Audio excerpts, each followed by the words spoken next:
Hello అండి. Welcome back to the channel. మా అమ్మమ్మ చెప్పిన చిట్కా మీకు చెప్తాను. ఎక్కడ ఈ వీడియో స్కిప్ చేయకుండా చూడండి.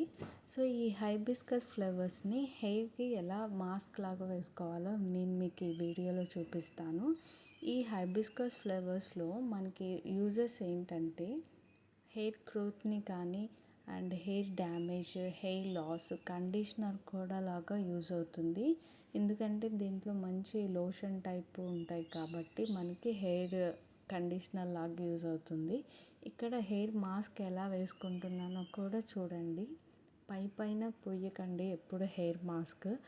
ఇలా సెక్షన్స్ డివైడ్ చేసి నీట్గా అప్లై చేసుకుంటే మీకు రిజల్ట్ అనేది చాలా బాగా కనిపిస్తుంది. అండ్ వీక్లీ వన్స్ మీరు ఖచ్చితంగా ఈ మాస్క్ ట్రై చేయండి. హెయిర్ గ్రోత్ కంపల్సరీ ఉంటుంది.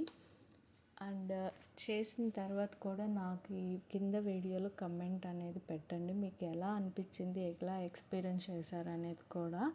సో ఇలా నేను నీట్గా సెక్షన్స్ నీట్గా అప్లై చేసేసాను. స్కాల్ప్కి ఎక్కువ పెట్టుకునేటట్టు చూసుకోండి. అండ్ హెడ్ బాత్ చేసినప్పుడు ఏదైనా మైల్డ్ షాంపూస్లో అలా హెడ్ బాత్ చేసినట్టయితే మీకు మంచి రిజల్ట్ అనేది ఉంటుంది. అండ్ నేను దీంట్లో కొంచెం గోరింటాకు కూడా వేశాను, కొంచెం నేచురల్ హెయిర్ కోసం, కలరింగ్ అనేది వస్తుంది కాబట్టి. సో నాకు హెయిర్ లాస్ అనేది ప్రెగ్నెన్సీ జర్నీలో స్ట్రెస్సుల వల్ల చాలా జరిగిందనమాట. నేను హెయిర్ గ్రోత్ జర్నీ స్టార్ట్ చేశాను. అప్పటి నుంచి నాకు ఈ బేబీ హెయిర్ అనేది చాలా గ్రో అయింది. మీరు కూడా నాతో పాటు ఈ జర్నీలో ట్రావెల్ చేయాలనుకుంటే ఖచ్చితంగా please subscribe the channel. And ఇక్కడ చూసినట్టయితే హెయిర్ అనేది మీకు వాల్యూమ్ ఎక్కువ ఉన్నట్టు తెలుస్తుంది. హెయిర్ కలర్ కూడా లైట్ కనిపిస్తూ ఉంటుంది. అండ్ ఇదండి నా ఫైనల్ లుక్ అనమాట. హెయిర్ కలర్ చూడండి, గ్రోత్, వాల్యూమ్ ఎలా అంత బాగుందో. So please subscribe the channel. నేను ఇంతకుముందు ప్రీవియస్ దాంట్లో చెప్పినట్టు ఏంటంటే మీకు ఆయిల్ అనేది కూడా చాలా ఇంపార్టెంట్. హెయిర్ మాస్క్ ఎలానో ఆయిల్ కూడా అంతే ఇంపార్టెంట్. ఇప్పుడున్న చాలామంది ఆయిల్ అసలు చాలా తక్కువ పెట్టుకుంటున్నారు. మీకు హెయిర్ అనేది డ్రై కాకుండా ఉండడానికి మాత్రమే ఇది నరిషింగ్ బాగుంటుంది ఆయిల్ అనమాట. సో మీరు కొన్ని ఫ్లవర్స్ అనేటివి అలా మాస్క్ లాగా కూడా ట్రై చేయొచ్చు.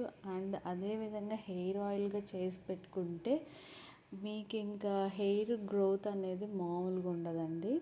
సో నేను ఇక్కడ కొన్ని పెటల్స్ అనేటివి తీసేసుకొని ఆయిల్ అనేది ట్రై చేశాను. అండ్ ఈ ఆయిల్ ఏంటంటే మేము ఒరిజినల్ ఆయిల్ అనమాట, కొబ్బరి నూనెతో తయారు చేసింది. మామూలు పారాషూట్ కాకుండా ఇది కొంచెం బంకలా ఉంటుంది, ఎందుకంటే ప్యూర్గా ఉంటుంది కాబట్టి. సో ఈ ఆయిల్లో నేను ఇది ట్రై చేశాను అనమాట. అండ్ హై మంట మీద పెట్టేసి తొందరగా మాడిపోయేటట్టు కొంతమంది ఆయిల్ అనేది హీట్ చేస్తారు. అలా కాకుండా స్లిమ్లో పెట్టేసి స్లోగా దాన్ని స్టిర్ చేస్తూ మధ్య మధ్యలో తిప్పుకుంటూ ఆయిల్ కానీ హీట్ చేస్తే మనకి దాంట్లో ఉండే ఎసెన్స్ అన్నీ పోకుండా కరెక్ట్గా హీట్ అవ్వడం వల్ల ఆయిల్లోకి మనకి ఈజీగా అవి వస్తాయి.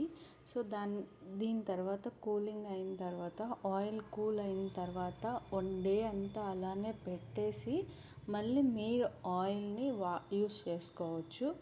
అండ్ ఇది ఎప్పటికీ పాడవదండి. సేమ్ ఆ కొబ్బరి నూనె పారాషూట్ ఎలా ఉంటుందో అలానే ఉంటుంది, మీకు ఎప్పుడు పాడవకుండా ఉంటుంది. అండ్ మళ్ళీ చెప్తున్నాను, please like, share and subscribe the channel. And thank you.